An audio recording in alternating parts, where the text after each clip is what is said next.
வந்து அது இழுப்போம் ஈஸியா இருக்கும்.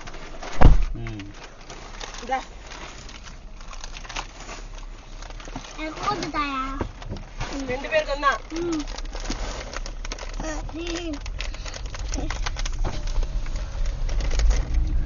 நிறைய பேர் இருந்தானுங்களா வீடியோல பாக்கும்போது. அது லைனா நிக்க வச்சிருந்த ஒரு இடம். அது வேற அந்த ஷெட் எல்லாம் கூட போட்டுருந்தாங்கல்ல. அப்படி சொல்ல. ஓகே வரானுங்க பாருங்க. இதுல வேணாம்னு சொல்லிட்டு போயிடுங்க.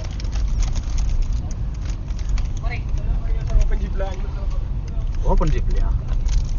அதோ ஓபன் ஜீப். இதுவா? ஓபன் ஜீப் அது சஃபாரினா அவனுக்கு காட்டுக்குள்ள யானை எல்லாம் காட்டு போனா பரவாயில்ல, அதெல்லாம் இல்ல. சும்மா இங்கே இந்த மோயாத மாதிரி இதுன்னு வேஸ்ட். சிங்காரா கூட வேஸ்ட். என்ன இருக்கு சிங்காரா? 10 கிலோமீட்டர் இருக்கு.